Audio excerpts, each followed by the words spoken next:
నమస్కారం. ప్రేక్షకులందరికీ శుభోదయం.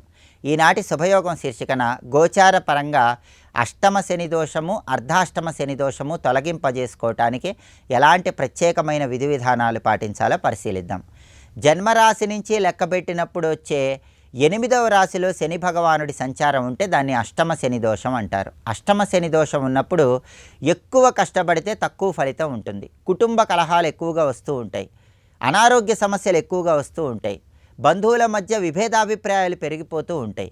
ఈ అష్టమ శని దోషం వల్ల వచ్చే ప్రతికూల పరిస్థితులన్నీ తొలగింపజేసుకోవటానికి శనివారం నాడు చేసే గోపూజ విశేషంగా సహకరిస్తుంది. శనివారం రోజు కపిల గోవును పూజిస్తే అష్టమ శని దోషం తొలగిపోతుంది.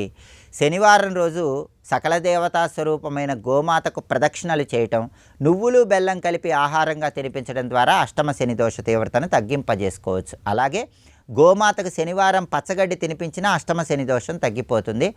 అదేవిధంగా అష్టమ శని దోషం నుంచి సంపూర్ణంగా బయటపడాలంటే శనివారం నవగ్రహ ఆలయానికి వెళ్ళి శని విగ్రహానికి నువ్వుల నూనెతో అభిషేకం చేసుకోవటం, నవగ్రహాలకు ప్రదక్షిణలు చేయటం ద్వారా అష్టమ శని దోషం తొలగిపోతుంది. అలాగే 1.25 కేజీ నల్ల నువ్వులు నలుపు రంగు వస్త్రంలో మూటగట్టి శనివారం ఉదయం 6 గంటల నుంచి 7 గంటల మధ్య ప్రాంతంలో దేవాలయ ప్రాంగణంలో దానం ఇవ్వటం ద్వారా కూడా అష్టమ శని దోషం నుంచి సులభంగా బయటపడవచ్చు. అలాగే జన్మరాశి నుంచి లెక్కబెట్టినప్పుడు 4వ రాశిలో శనైశ్చరుడి సంచారం ఉన్నట్లయితే దాన్ని అర్ధాష్టమ శని దోషం అంటారు. ఈ అర్ధాష్టమ శని దోషం ఉన్నప్పుడు ప్రధానంగా ఆరోగ్య సమస్యలు ఎక్కువగా ఉంటాయి. అలాగే వృత్తిలో మనం ఎంత కష్టపడ్డా ఫలితం మాత్రం మన చేతికి అందకుండా పక్కవారికి వెళ్ళిపోతూ ఉంటుంది. ఈ అర్ధాష్టమ శని దోషం వల్ల కుటుంబ కలహాలు ఉండే అవకాశాలు కూడా ఉన్నాయి. అర్ధాష్టమ శని ఇచ్చే వ్యతిరేక ఫలితాలని తొలగింపజేసుకోవాలంటే శనివారం పూట తప్పనిసరిగా ఆంజనేయ స్వామి ఆలయానికి వెళ్ళాలి. ఆంజనేయ స్వామి వారి ఆలయంలో 41 లేదా 21 ప్రదక్షిణలు చేస్తే అర్ధాష్టమ శని దోషం తొలగిపోతుంది. ఆంజనేయ స్వామి వారికి తోక పూజ చేయాలి. అంటే తోక మొదల నుంచి చివరి వరకు శనివారం రోజు కుంకుమ బొట్లు, గంధం బొట్లు పెట్టడం, హనుమల్ లాంగూల స్తోత్రాన్ని చదువుకోవటం లేదా హనుమల్ లాంగూల స్తోత్రం శ్రవణం చేయటం ద్వారా అర్ధాష్టమ శని దోష తీవ్రతను తగ్గింపజేసుకోవచ్చు. అలాగే గంగ సింధూరంలో నువ్వుల నూనె కలిపి ఆ గంగ సింధూరం బొట్లు ఆంజనేయ స్వామి విగ్రహం లేదా చిత్రపటానికి అలంకరించడం ద్వారా కూడా అర్ధాష్టమ శని దోష తీవ్రతను తగ్గింపజేసుకోవచ్చు. అర్ధాష్టమ శని దోషం తొలగింపజేసుకోవటానికి వెంకటేశ్వర స్వామి ఆలయ దర్శనం కూడా విశేషంగా సహకరిస్తుంది. శనివారం వెంకటేశ్వర స్వామి ఆలయానికి వెళ్ళటం, ప్రదక్షిణలు చేయటం, వెంకటేశ్వర స్వామికి తులసి మాలిక సమర్పించడం, గృహంలో వెంకటేశ్వర స్వామి చిత్రపటం దగ్గర పిండి దీపాలు వెలిగించుకోవటం ద్వారా కూడా అర్ధాష్టమ శని దోష తీవ్రతను తగ్గింపజేసుకోవచ్చు. అష్టమ శని నడుస్తున్నా, అర్ధాష్టమ శని నడుస్తున్నా శని భగవానుడిచ్చే ప్రతికూల పరిస్థితులన్నీ తొలగింపజేసుకోవటానికి ప్రతిరోజు స్నానం చేశాక ఓం శం శనైశ్చరాయ నమః అనే శని మంత్రాన్ని, హం హనుమతే నమః అనే హనుమత్ మంత్రాన్ని 21 సార్లు పఠించాలి. అలా చేస్తే అష్టమ శని దోషం, అర్ధాష్టమ శని దోషం తొలగింపజేసుకొని సమస్త శుభాలను అందిపుచ్చుకోవచ్చు. అలాగే స్తోత్రాల పరంగా దశరథ శని స్తోత్రాన్ని పఠించినా లేదా శ్రవణం చేసినా అష్టమ అర్ధాష్టమ శని దోషాలు తొలగింపజేసుకొని శని భగవానుడి ప్రసన్నతకు ప్రతి ఒక్కరూ సులభంగా పాత్రలు కావచ్చు. రేపటి శుభయోగం శీర్షికన ఆదివారం సందర్భంగా కాశీ క్షేత్రంలో ఉన్నటువంటి 12 ఆదిత్యుల వైభవం ఏంటో పరిశీలిద్దాం. నమస్కారం.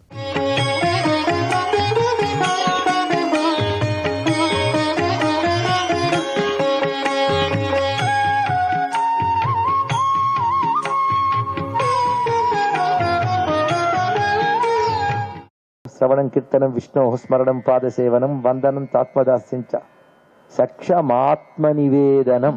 అక్కడ చెప్పాడు. ఇక్కడ చివరికి 10వది ఆత్మనివేదనం. తాననేది ఇంకా లేదు. తాను తనది 2 భావాలు లేవండి. ఈ భక్తి ఊహించడం కూడా కష్టం. తనది అనే భావం లేదు. సర్వం అమ్మ, సర్వం అనేటువంటి భావం అక్కడికి వచ్చేటప్పటికి నా ఆస్తంతా వారికి రాసిచ్చానండి. ఎవరిది? నా ఆస్తి. ఇంకా ఉంది కదా భావం. కనుక నువ్వు ఇవ్వలేదయ్యా అన్నాడు. ఇక్కడ మమ్మ కూడా ఇచ్చేయాలి. అది సామాన్యమా? ఒక ఆయన గిఫ్ట్ ఇచ్చేసి ప్రతిరోజు వాళ్ళ ఇంటికి వెళ్ళి చూసేవట. అంతే కదా, రోజు ఒక్కరిని తీసుకెళ్తే నేను ఇచ్చింది అని చెప్తున్నట్ట. కొన్నాళ్ళు విసిగిపోయి నీ గిఫ్ట్ కదా తీసుకుపోబాబు అన్నాడు. ఇలా ఉంటే కొంతమందికి ఇవ్వడంతో పాటు నేను ఇచ్చాన్న భావం కూడా ఇచ్చేయాలండి. అది ఇంద్రాయ స్వాహ అంటే పుచ్చుకోడు ఇంద్రుడు. ఇదన్ నమమా అంటూ ఊరుకుంటాడు, పుచ్చుకుంటాడు. ఇదన్ నమమా చాలా అవసరం. ఆత్మార్పణ దృశ మాట ఎంత గొప్ప మాట అండి. ఎప్పుడుకొస్తుందో ఆ భక్తి అసలు తనను తాను అర్పించేసుకోవడం, పొసెసివ్నెస్ ఇంకా లేదు. అన్ని విడిచిపెట్టాలి, అన్ని అహంలు విడిచిపెట్టాలి, అభిమానములు. నేను ఫలానా, నా వర్ణం ఫలానా, నా జెండర్ ఫలానా, నా పదవి ఫలానా, నేను పండితుణ్ణి, నేను మూర్ఖుణ్ణి, రెండు విడిచిపెట్టి. నేను బ్రాహ్మణ్ణి కాను, రెండు విడిచిపెట్టి. ఉపాధితో సంక్రమించిన ప్రతి అహము విడిచిపెట్టి. మరి ఏం చేస్తాను విడిచిపెట్టి? అహం ఎక్కడ పెట్టను? అమ్మకి అర్పణం చేయి. ఆత్మార్పణ దృశ. అంత గొప్ప విషయం అండి. యత్ కరోషి యదస్నాసి యజ్జుహోషి దదాసి యత్ తపస్ససి కౌంతేయ తత్కురుష్వమదర్పణం. ఇదొక్కడి చాలు, పెద్ద యోగాలు అక్కర్లేదు. పద్మాసనం వేయాలి, వీరాసనం వేయాలి, ఏది వేసినా మోకాలు పట్టేస్తున్నాయి. ఎందుకంటే 60 ఏళ్ల తర్వాత ప్రాక్టీస్ చేసాం, అది ప్రమాదం. అంతకుముందంతా బలాదూరు తిరిగి 60 ఏళ్ల తర్వాత ఆధ్యాత్మికత అంటే ఇలాగ కోరిస్తుంది. ఏం చేస్తాం? ఇక్కడ మనసు నిలబడదు, శరీరం సహకరించదు, ఇంకేమిటి ఉంటుంది ఇక్కడ? ఏవి చేత కాని వాడి వ్యవహారం ఆధ్యాత్మికత కాదు.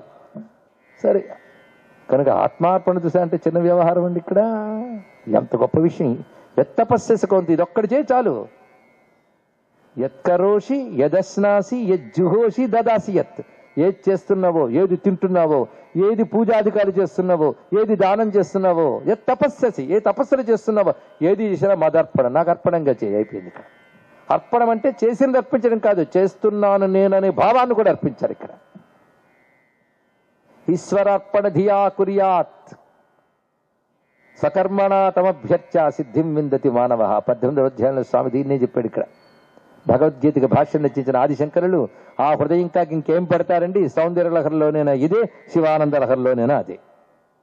ఇది అందిపుచ్చుకునే అప్పయ్య దీక్షలు వారు అంటున్నారు, ఆత్మాత్వం గిరిజామతి సహచర ప్రాణ శరీరం గృహం పూజాతే విషయోపభోగ రచన నిద్రా సమాధి స్థితి సంచార పదయో ప్రదక్షిణ విధి స్తోత్రాని సర్వాగిరః యద్యత్ కర్మ కరోమి తత్తదఖిలం శంభో తవారాధనం.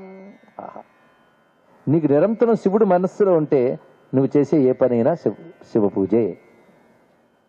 జాగ్రత్త, విన్నారా? నిరంతరం శివుడు నీ మనస్సులో ఉంటే నువ్వు చేసే ఏ పనైనా శివ పూజే. ఇది సగం చేసేసి నేను చేసే ఏ పనైనా శివ పూజ అనకూడదు. నిరంతరం శివుడు మనస్సులో ఉంటేనే క్లాజ్ ఉండాలి. అక్కడ ఉన్నాడా? లేదు. చేసేది చేయించేది అంతా ఆయనే అన్న ఆనందంతో ఏదైనా చేయండి, మానేయక్కర్లే. కానీ ఆధ్యాత్మికత అంటే అన్ని మానేయడం కాదు, ఏది చేసినా బ్రహ్మమే అని ఆత్మార్పణ దృష్టితో చేయడం చిన్న విషయం కాదండి ఇక్కడ. అందుకే నేనేదో యుద్ధం చేస్తాను అని అహంకరించకయ్యా, అర్పించి చేయన్నాడు. అర్జునుడు ఇంకా లేచే పట్టుకున్నాడు, మొత్తం యుద్ధానికి సిద్ధమయ్యాడు. అదే ఇక్కడ చూపిస్తున్నాడు. ఇక్కడ ఆత్మార్పణ దృశ అనే మాటలో ఉన్నది అందమంతా. ఆత్మాత్మణ దృశ, ఆత్మని అర్పించేది ఎవరు? అదొకటి ఆలోచించండి. నిన్ను నువ్వు అర్పించుకో. ఎవరు అర్పించాలి? నేనే అర్పించాలి. నేనంటే ఎవరు? మళ్ళీ అది నా బుద్ధి, అంతే కదా. నేననే బుద్ధిని అర్పించు. నాది అనే బుద్ధిని అర్పించదు. నాది అనేది బుద్ధి, నేను అనేది బుద్ధి. నాదనే బుద్ధిని, నేననే బుద్ధిని అర్పించు. దేన్ని అర్పించాలి? బుద్ధినిచ్చే. బుద్ధిని పతివ్రత అయిన భార్య భర్తకి ఎలాగ అర్పిస్తావో అలా అర్పించు. అందుకే ఆత్మాత్వం, నాలో ఆత్మగా ఉన్న బ్రహ్మము నువ్వు. బుద్ధి గిరిజ పార్వతి. పార్వతీదేవి పట్టుకుంటే పరమాత్మను విడిచిపెట్టదు, అంతా ఆయన. ఆ బుద్ధి ఆయనకు అర్పించేశాం. ఆత్మాత్వం గిరిజామతి అయినప్పుడు ఇంకేముంది? ప్రాణాలు ఉన్నాయి. ప్రాణాలు వాళ్ళకి పరిచారికలు. సహచరా ప్రాణాః శరీరం గృహం పూజాతే విషయోపభోగ రచన నిద్రా సమాధి స్థితి. ఇలా ఉన్నవాడు నిద్రపోతే అది సమాధిట. అదే రామకృష్ణ పరమహంస మాట అనేవారు, పడుకోవడానికి ముందు అమ్మవారిని, భగవంతుడిని, ఇష్టదేవాన్ని స్మరించి పడుకుని లేస్తూ నేను విష్ణుదేవాన్ని స్మరిస్తూ లేస్తే మధ్యలో నిద్రంతా ధ్యాన సమాధి కింద లెక్క అన్నారు. మన మధ్యలో కళలు వచ్చాయి, అందులో నీ ప్రమేయం లేదు కనుక సమాధి కింద గ్రాంటెడ్. ఇది బాగుందండి, సులభమేగా అనిపిస్తుంది. చేసి చూడండి ఎంత కష్టమో. భగవంతుని తలంచుకుంటూ నిద్రపోగలరా? అందుకే పొరపాటున భగవంతుడి వైపు తిరిగిపోతారేమో అనే ఉద్దేశంతో అటు తిరగనివ్వకుండా కలిపురుషుడు ఒక పరికరం సృష్టించి చేతికిచ్చాడు మనకి. బహిర్ముఖంలోకి లాగేయడానికి కావలసిన ఒక పరికరం. పక్క పడితే తప్ప ప్రపంచంలో అందరితో టచ్లో ఉంటాను నువ్వు. ఇంకా రాత్రి పడుకునే ముందు ఫస్ట్ చూసి ఆపి పక్క పెట్టుకుని మరీ పడుకుంటాం. లేస్తూనే శుభోదయం ఏంటో మీకు తెలుసు. ఎన్నున్నాయో ఈ యాపు ఆ యాపు అయిపోయింది. ఇక్కడ ఇంకా ఆత్మార్పణ దృష్టికి అవకాశం ఎక్కడ? మొత్తం ఆత్మ అంతా అందులో ఉంది. ఇప్పటికి మన ఆత్మ కూడా అందులో ఉంది. అందుకు అది పోతే ఆత్మహత్య చేసుకునేది బాధపడిపోతాం. ఎన్ని ఉన్నాయండి, మొత్తం డేటా సేవ్ అయింది, పోయిందండి. ఎన్ని బాధలు. బతుకంతా ఆఖరికి బాక్సులో పెట్టేసి ఊరుకున్నాం. అక్కడ మనం దానికి అధీనమో లేదా? అది మనకు అధీనమో తీతకనే స్థితిలో ఉన్నాం, అవునా లేదా? మొత్తానికి అలా ఉండేవాడికి ఆత్మాత్మ గిరిజామతి, వాడికి నిద్రా సమాధి స్థితి, వాడు నిద్రపోయిన సమాధి. అందుకే మేము ప్రవచనాల దగ్గర సమాధి స్థితిలో ఉంటామంటే అది వేరే విషయం. చేతిలో ఫోన్ లేదు కానీ అలా ఉన్నారు. ఫోన్ ఉంటే ఎవరు నిద్ర అండి? సరే, మొత్తానికి అలా ఉన్నవాడికి ప్రతి అవస్థ నీ అర్చనే. అది ఆత్మార్పణ దృశ సపర్యాపర్యాయస్తవు భవతు. కనుక సర్వం అమ్మన్నప్పుడు సర్వము అమ్మ అన్నవాడిలో అమ్మలేదా? అంతా ఉందని ఒక్కళ్ళలో తప్ప అంటే తప్పు కాదండి. ఒక కెరటం సముద్రంలో లేచి అబ్బా ఎంత సముద్రమో అని దండం పెట్టిందిట. ఎవరు? కెరటం లేచి ఎంత సముద్రమో అని దండం పెట్టింది. పైగా ఆ సముద్రం అంతుంది, నేను ఇంతున్నాను. ద్వైతం. కొంతసేపటికి అలా దండం పెట్టగా తెలిసింది, ఇంతకు నేను ఎక్కడున్నాను? అందులోనే ఉన్నానుగా, అందులో పార్ట్ నేను అనుకుందిట. పార్ట్ ఏమిటి? పైకి లేచాను కనుక పార్ట్, లోపలికి వెళ్తే అదేగా. కనుక లేవడం వల్ల అలా కనబడుతుంది కానీ అది నేను ఒకటే అనుకుందిట. మొదటి దశ ద్వైతం, రెండవ దశ విశిష్టాద్వైతం, మూడవ దశ అద్వైతం అన్నాడు. ఇక్కడ ఉన్నదంతా ఒకటే. అది అయినప్పుడు నువ్వేం చేసినా అదే కృత్యం, మరుగుడే ఉన్నది. అటువంటి వాడు అనాలి, ఏది చేసినా భగవంతుడే చేశాడండి. అందుకని ప్రతివాడు నేనేం చేస్తారండి, అంతలా భగవంతుడే చేశాడు. రెండు రకాల వాళ్ళు ఉన్నారు. ఎంత గొప్పవాడు అంటే నాదేం లేదండి, అంత అమ్మవారిది అయ్యండి. నిజమే, నీదేం లేదు అమ్మవారిది అంటే వాడికి అంత కోపం వస్తుందో. బయటికి అనలేడు కానీ లోపల ఎంతో కోపం. ఇంకోరు ఉన్నారు, చేయాల్సిన తప్పులన్నీ చేసేస్తారు. మరి ఏమిటంటే ఏం చేస్తాను, నాలో ఉన్న భగవంతుడు నా చేత అలా చేయించాడు. ఇక్కడ భలే ఉన్నది. ఒక్కడు కొట్టాలి వాడిని, నాలో ఉన్న భగవంతుడు కొట్టాడని చెప్పాలి. ఇక్కడ ఏం చేస్తాం? కానీ అతి తెలివితేటలొద్దు. సర్వం శ్రీ లలితా మహాత్మ్య సుందరి చరణారవిందార్పణమస్తు. స్వస్తి.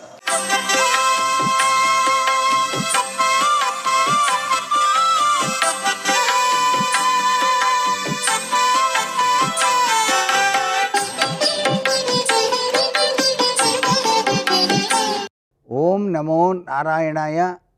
ఓం నమః శివాయ. శ్రీమాత్రే నమః. ఆంజనేయ స్వామి వారిని గనక శనివారం నాడు ఆకు పూజ చేసి గోత్రనామాలతో మన్య సూక్త పారాయణం గనక ఎవరైతే ఆచరిస్తారో వారికి గ్రహచార రీత్యా సంభవించేటువంటి ఏలినాటి శని, అర్ధాష్టమ శని ప్రభావాల నుంచి బయటపడేందుకు ఆస్కారం ఎక్కువగా ఉంటుంది అంటోంది శాస్త్రం. ఇక్కడ ఆంజనేయ స్వామి వారి యొక్క దివ్యవంతమైన అనుగ్రహం ఏ విధంగా ఉంటుందో మనం పరిశీలన చేయాలి. శని అనేటువంటి గ్రహం ప్రతి ఒక్కరిని కూడాను ఆయన యొక్క విధి విధాన రీత్యా పట్టి పీడించడం జరుగుతుంది. ఎందుకని పట్టి పీడిస్తారంటే జీవితంలో సుఖదుఖాలు అనేటువంటివి సహజ సిద్ధం. నేను మిమ్మల్ని ఆశించినప్పుడు సంభవించేటువంటి అనుభవాలు మీకు మంచి పాఠంగాను జీవితాన్ని తీర్చిదిద్దుకోవడానికి సహకరిస్తాయి కదా అని చెప్పేసి శని భగవానుడు తెలియజేస్తాడు. దీని రీత్యా మనం మనోజవం మారుతతుల్య వేగం అన్న చందంగా ఆ స్వామివారిని, రామభక్తుని శనివారం నాడు గనక చక్కగా ఆకు పూజ చేసి పూజింపజేసి, అలాగే మన్య సూక్త పారాయణ అని చెప్పేసి స్వామివారికి చాలా ప్రీతికరంగా ఉంటుంది. ఆ మన్య సూక్తంతో అభిషేకార్చన నిర్వహించి అప్పాలు, అరటి పండ్లు తదితరమైనటువంటివి నైవేద్యంగా సమర్పించి 10 మందికి గనక పంచినట్లయితే, ఓం హనుమంతాయ నమః అనే మంత్రాన్ని చక్కగా పఠించినట్లయితే మన జాతక చక్రరీత్యా సంభవించేటువంటి శని వలన కలిగేటువంటి ఉపద్రవాల నుంచి మనం తప్పించుకోవటానికి ఆస్కారం ఎంతగానో ఉంటుంది సుమా అని చెప్పేసి శాస్త్రంలో చెప్పినటువంటి నిగూఢ రహస్యం. సర్వే జనా సుఖినో భవంతు.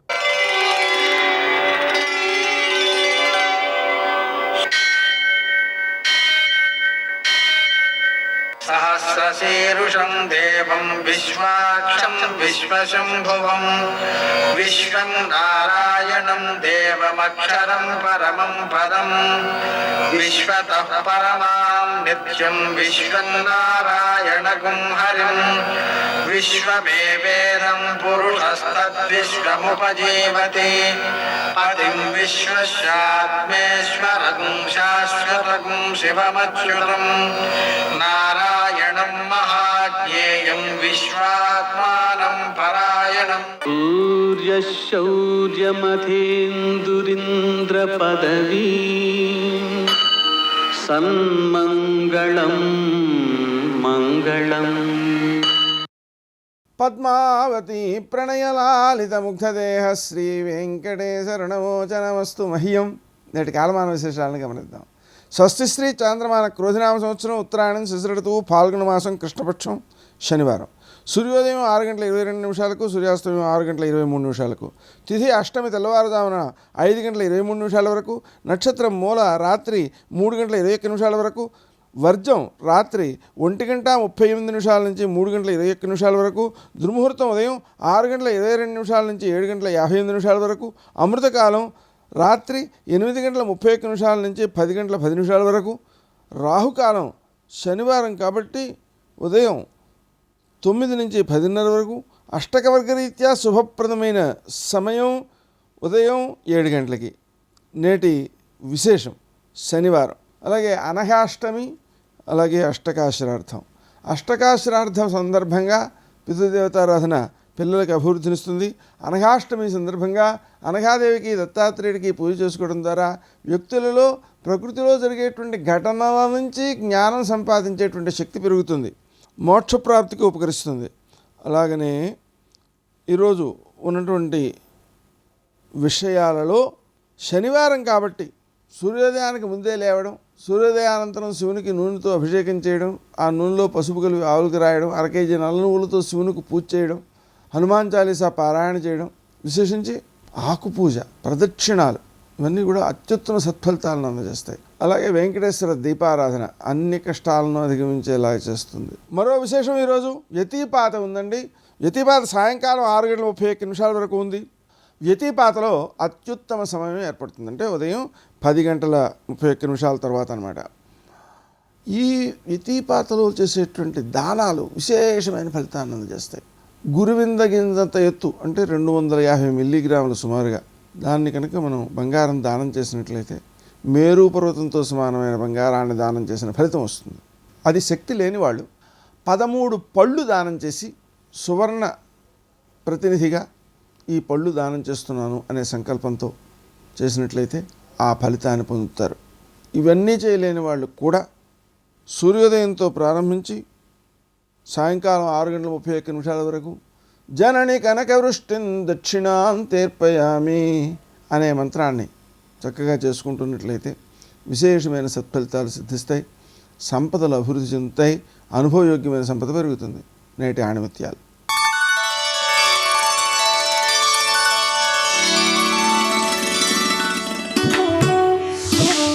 చరిత్ర చదవడం కాదు, చరిత్ర సృష్టించాలి.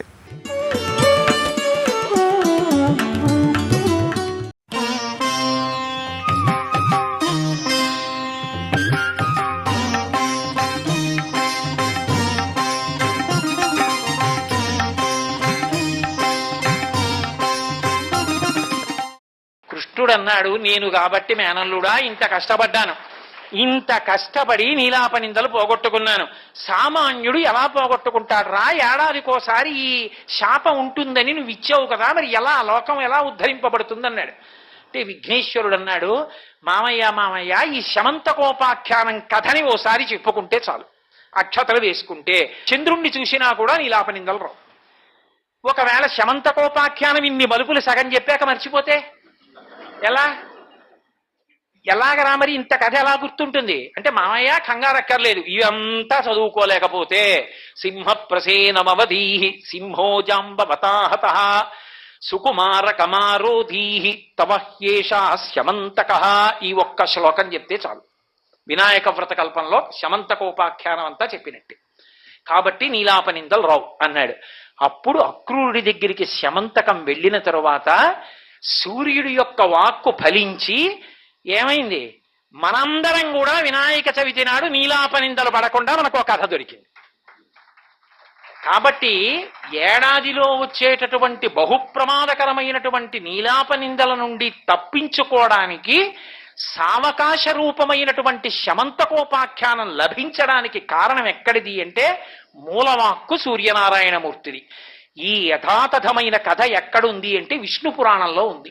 అంతటి అద్భుతమైన రీతిలో సూర్యనారాయణమూర్తి యొక్క అనుగ్రహం లోకాన్నంతటినీ కూడా అనుగ్రహించింది.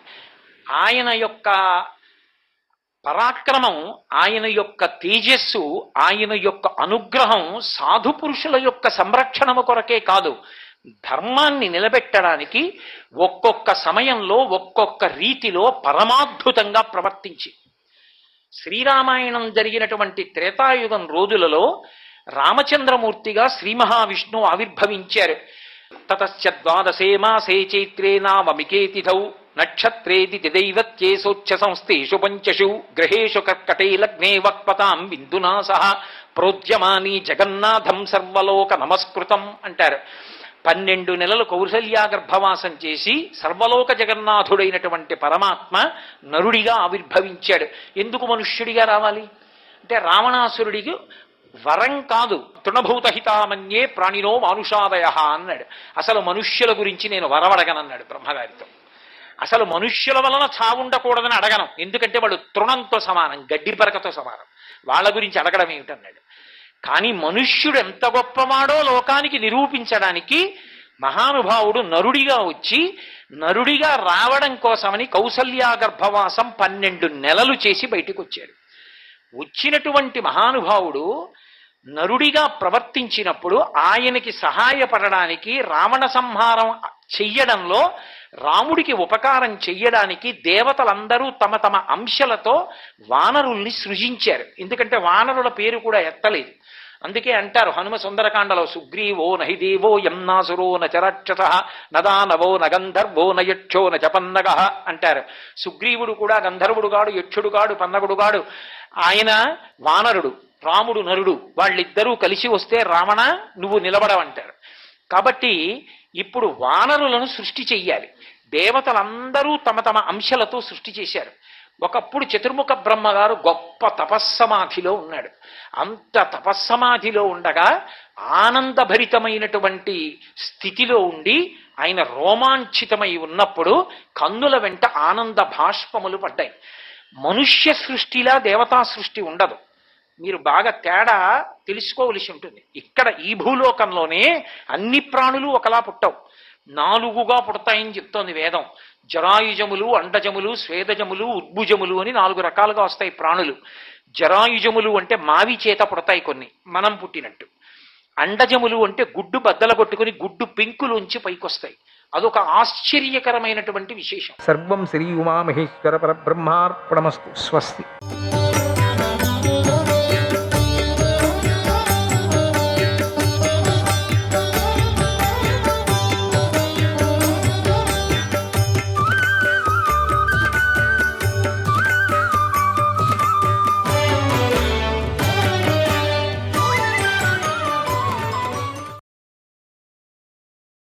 ధర్మరాజు ఇలా అడిగాడు, ఓ తాత, ధర్మాన్ని సహించని వారు, ఇష్టపడని వారు ఏ లోకాలకు వెళతారు?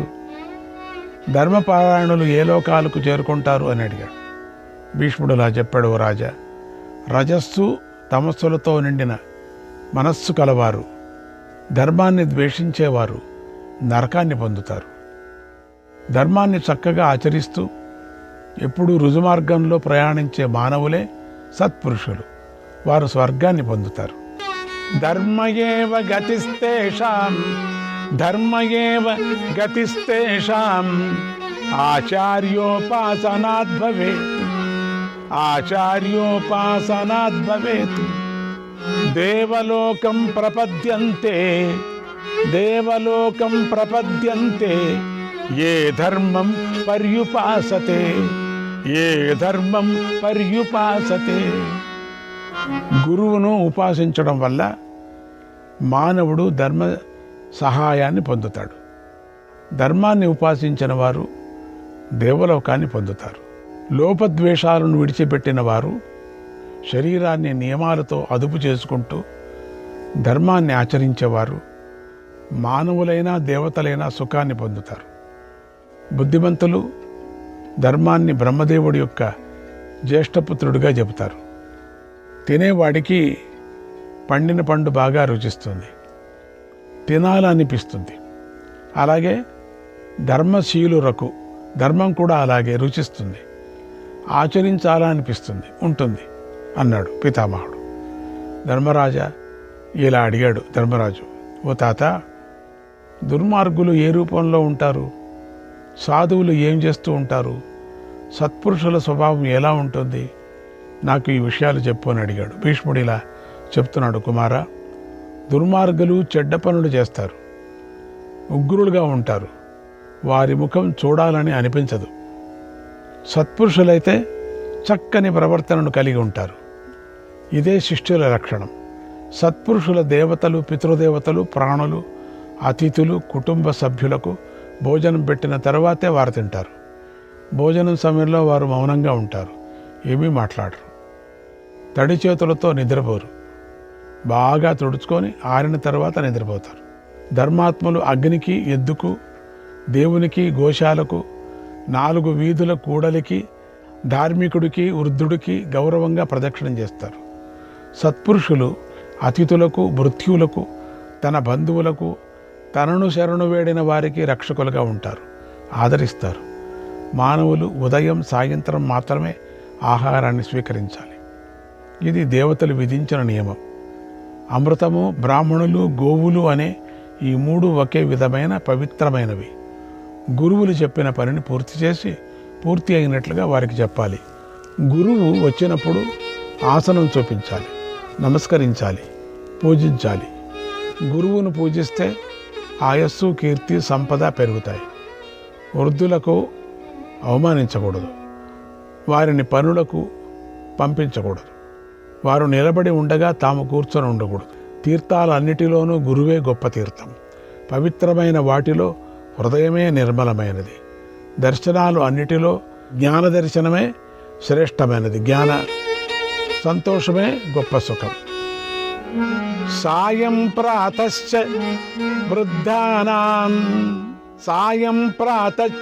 వృద్ధానాం శృణుయాత్ పుష్కలా గిరః శ్రుతమాప్నోతి నరః సతతం వృద్ధ సేవయా. ఉదయం సాయంత్రం పెద్దలు చెప్పే ఉపదేశాలు శ్రద్ధగా వినాలి. వృద్ధులను సేవించడం వల్ల మానవుడు గొప్ప పాండిత్యాన్ని పొందుతాడు. చదువుకునే సమయంలోనూ భోజన సమయంలోనూ కుడి చేతిని మాత్రమే ఉపయోగించాలి. వాక్కు, మనస్సు, ఇంద్రియాలను ఎప్పుడూ అదుపులో ఉంచుకోవాలి. దేవతలకు, పితృదేవతలకు చక్కని పాయసం, హవిస్సు, నువ్వులు, బెల్లం మొదలైన వాటితో అష్టకాశ్రాద్ధం చేయాలి. నవగ్రహాలను పూజించాలి. క్షవర కాలంలో మంచి మాటలే మాట్లాడాలి. తుమ్ము వచ్చినప్పుడు చిరంజీవ అనాలి. రోగులకు మేలు జరగాలని ఎప్పుడూ కోరుకోవాలి. నజాతు త్వమితి బ్రూయాత్ ఆపన్నోపి మహత్తరం త్వంకారో వా వదో వేతి విద్వత్సున విశిష్యతే. గొప్పవాడిని ఎప్పుడూ కూడా నువ్వు వాడు వీడు అని పిలవకూడదు. ఆపదలో ఉన్నా అలా అనకూడదు. అలా అనటం చంపటంతో సమానం. తనకంటే చిన్నవారిని, సమానంగా ఉన్నవారిని, శిష్యులను నువ్వు అనటంలో మాత్రం తప్పలేదు, అనవచ్చట. పాపాత్ముల హృదయాలే వారి పాపపు పనులను గుర్తు చేస్తూ ఉంటాయి. దుర్మార్గులు తెలిసి చేసిన తప్పులను కప్పిపుచ్చుకుంటూ ఉంటారు. జ్ఞానపూర్వం వినశ్యంతి గూహమానా మహాజనే గూహమానా మహాజనే. మహాత్ముల సమక్షంలో తెలిసి కూడా తప్పును దాచుకున్నవారు నశించిపోతారు. నమాం మనుష్యాక పశ్యంతి నమాం మనుష్యాక పశ్యంతి నమాం పశ్యంతి దేవతాః నమాం పశ్యంతి దేవతాః. పాపేనాపి హితః పాపః పాపేనాపి హితః పాపః.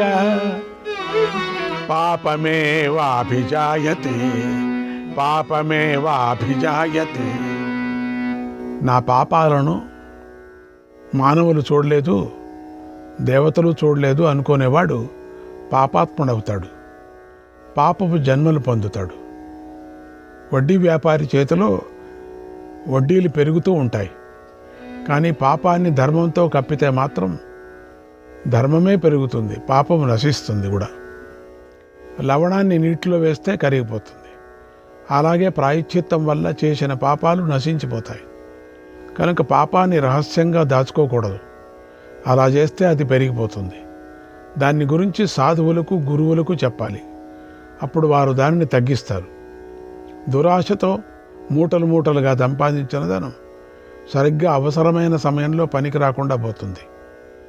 ధనాన్ని బాగా సంపాదించిన జీవి చనిపోయినప్పుడు అతడి ధనాన్ని ఇతరులు పొందుతారు. బుద్ధిమంతుల ధర్మమే సమస్త ప్రాణులకు హృదయం వంటిది అని చెబుతారు. కనుక సకల ప్రాణులు ధర్మాన్ని ఆశ్రయిస్తాయి. ఏక ఏవ చరేద్ధర్మం ఏక ఏవ చరేద్ధర్మం. ఒంటరిగానే ధర్మ కార్యాలు చేయాలి, ధర్మాన్ని ప్రచారం చేసుకోకూడదు. ధర్మాన్ని ప్రచారం చేయటం బ్రతుకు తెరువుగా చేసుకున్నవారు ధర్మాన్ని వ్యాపారంగా మార్చిన వారు అవుతారు. గర్వాన్ని విడిచిపెట్టి దేవతలను పూజించాలి. సేవేత మాయయా గురుం సేవేత మాయయా గురుం. గురువుల విషయంలో కపటం లేకుండా ప్రవర్తించాలి.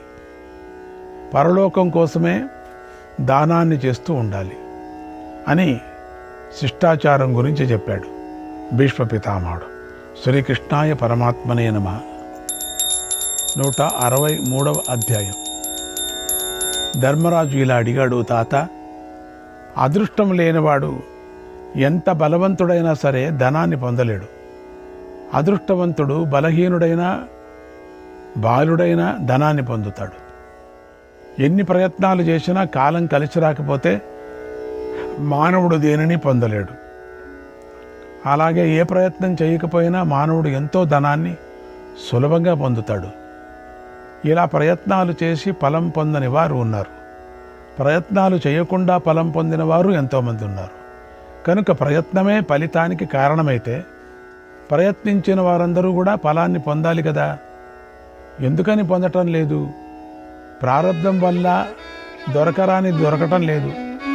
అలాగే ఫలాన్ని పొందని మానవులు కనిపిస్తున్నారు. 100 మార్గాలను పట్టుకొని నడిచినా కూడా కొందరు ధనాన్ని పొందలేరు. మరొకడు మాత్రం చెడు పని చేసి సుఖంగా ఉంటున్నాడు. చెయ్యకూడని పనులు ఎన్నోసార్లు చేసి దరిద్రులైన మానవులు ఎందరో కనిపిస్తున్నారు. అలాగే తాను చెయ్యవలసిన కర్మలను చేస్తూ ధనం కోల్పోకుండా ఉన్నవారు ఎందరో కనిపిస్తున్నారు. ఒకడు నీతి శాస్త్రాన్ని చదువుకుంటున్నాడు, అయినా ఏం లాభం? అతడు మాత్రం నీతిమంతుడు కాడు. మరొకడికి నీతి శాస్త్రం తెలీదు, అయినా వాడు మంత్రిగా చలామణి అవుతున్నాడు. దీనికేమిటి కారణం? విద్యావంతుడు విద్య లేనివాడు, దుర్మార్గుడు కూడా ధనవంతులు అవుతున్నారు. ఒకవేళ విద్యను నేర్చుకున్న విద్వాంసుడు జీవించడం కోసం విద్యా విహీనుడిని ఆశ్రయించవలసిన పరిస్థితి రాకూడదు. పురుషుడు నీటినంతా పొందినప్పుడు దాహార్తిని జయిస్తున్నాడు కదా. నీటిని పొందినప్పుడు దాహార్తిని, విద్య వల్ల ప్రయోజనం సిద్ధిస్తూ ఉంటే ఏ మానవుడు కూడా విద్యలను విడిచిపెట్టడు. వందలాది బాణాలు తగిలినా చనిపోయే కాలం రానప్పుడు మనిషి సావడు కదా. అలాగే మృత్యువు దగ్గర పడిన వాడికి గడ్డి పరక తగిలినా సరే చస్తాడు అన్నాడు. భీష్ముడు ఇలా చెప్పాడు, ఓ ధర్మరాజా, ఎన్ని ప్రయత్నాలు చేసినా కోరుకున్న ధనాన్ని పొందలేనివాడు తీవ్రమైన తపస్సు చేయాలి, అప్పుడే ధనం లభిస్తుంది. ఎందుకంటే విత్తనం లేకుండా మొక్క రాదు కదా. దానేన భోగీ భవతి మేధావి వృద్ధ సేవయ, మేధావి వృద్ధ సేవయ అహింసయా చ దీర్ఘాయు ఇతి ప్రాహుర్ మనీషిణః, ఇతి ప్రాహుర్ మనీషిణః. అలాగే దానం చేస్తేనే భోగి అవుతాడు, వృద్ధులను సేవిస్తేనే మేధావి అవుతాడు, హింసను విడిచిపెడితేనే దీర్ఘాయుస్సును పొందుతాడు అని బుద్ధిమంతులు చెబుతున్నారు. కనుక దానం చెయ్యాలి, యాచించకూడదు, ధర్మాత్మలను పూజించాలి, చక్కగా మాట్లాడాలి, ప్రియాన్ని చెయ్యాలి, ప్రశాంతుడై ఉండాలి, సకల ప్రాణుల యందు అహింసాభావం ఉండాలి. అలాంటి వాడే పరమధన్యుడవుతాడు.